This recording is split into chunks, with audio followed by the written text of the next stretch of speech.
Estamos aqui com a Vossa Senhoria Dona Luísa, ela que já trabalhou em fábrica de farinha e vai contar um pouco como trabalhava lá.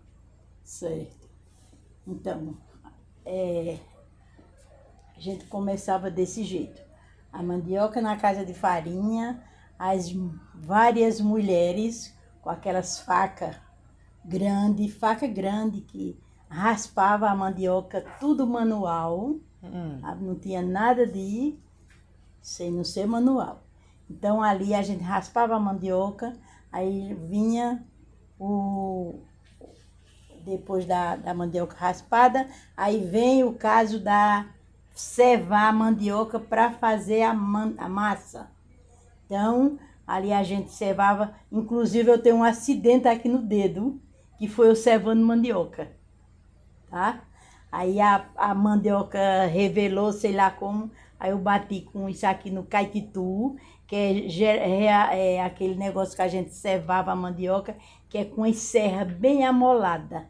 Então, quando eu fui cevar a mandioca, aí escapou da mandioca do meu dedo, eu botei foi o dedo lá na negócio. Cortou. Aí me cortei, mas mesmo assim eu comecei trabalhando. Aí a gente termina de cevar a mandioca, aí tem um coxo lá por baixo daquela bola que a gente empurrava para fazer a massa. Então ali a massa vai caindo ali naquele coxo. A gente chamava coxo de massa. Então ali a prensa.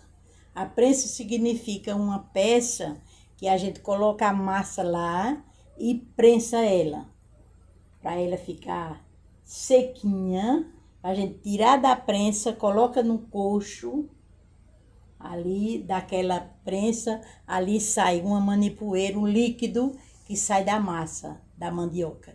Então aquele líquido ali, animal não pode beber. Tem que ser encanado, desce lá na frente, tem um negocinho, um buraco que eles fazem, para aquela água ficar lá, sem bicho ter acesso. Ali cobre, para o bicho não pisar e nem beber, porque se é beber e morrer, é meio que chumbinho, sabe? Aí pronto, aí dali a gente tira aquela massa da prensa, bota no coxo grande, ali já tem uma mulher com uma urupema grande para peneirar aquela massa, aí daquela massa sai um tipo chamado crueira, é o negócio que sai da mandioca. Então, aquela crueira ali, os animais podem comer. Bota para secar, as galinhas podem comer, pode fazer ração para animal, para vaca, para cavalo, para animal.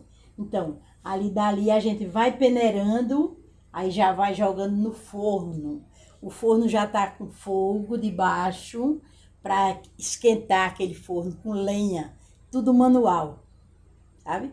Tudo na mão. Pesado. Aí colocar, e quando o forno tá bom, que a gente sabia que já estava bom de colocar a massa, então a gente coloca aquela massa e vai mexendo com o rodo.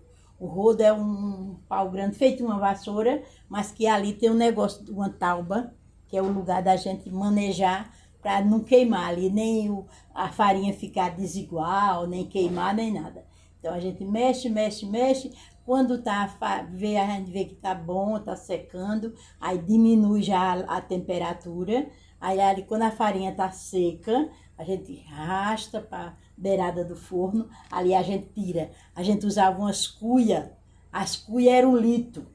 Aí aquelas cuias, a gente ia tirando a farinha, colocando num saco. Aí quando dava 10 cuias daquela, o saco estava completo. A gente já ia botando para lá e deixando para lá. Aí ali, quando a gente tirava aquela farinha sequinha, já colocava massa de novo e assim a continuação do dia. Era um cevando, outro já tirava do coxo, botava aquela prensa, não ficava sem nada. Na hora que tirava aquela que a gente ia peneirar, já tinha que colocar outra lá para secar, para a farinhada continuar direitinho, para ninguém ficar sem trabalhar e a produção continuar, entendeu? Então, aí quando quando terminava o dia, à noite a gente ainda fazia serão umas 9, 8h30, 9 horas raspando mandioca, para no outro dia ter a continuidade para a gente não parar. Então, desse jeito, a gente começava do mês de agosto e até fevereiro, nas farinhadas. Fazendo farinha manhã ali. de noite, A gente né? trabalhava, ganhava o dinheiro, se divertia, porque era uma beleza. Todo mundo unido, conversando, brincando. A gente usava umas cuias grandes, a farinha mole. A gente cortava coentro, cebola, essas coisas, e fazia aquele negócio bem gostoso para tomar com café de madrugada na casa de farinha. Mas era bom demais, era divertido. Então, é a história que eu tenho para contar da casa de farinha, é desse jeito. Não tinha nada de eletricidade, era tudo na mão, tudo manual, entendeu? Então ali a gente trabalhava, se divertia, era uma amizade boa, fazia um material bom, que a farinha que a gente fazia era procurada. Natural. Todo mundo dizia, vamos para casa de farinha, que as meninas de Odilon trabalham, que era meu pai. As meninas de Odilon trabalham na casa de farinha, a farinha delas é perfeita. Aí vinha gente de longe, aí aquela farinha era carregada, não era de carro, era no lombo dos animais. Aí vinha aquelas pessoas com aqueles animais com a cangalha, equipado, ali eles botavam, amarravam ali, e os animais seguiam, ia levando. Muitos vinham de longe buscar e já levavam direto para as feiras, no dia da feira. E pronto. Terminou a história da farinhada.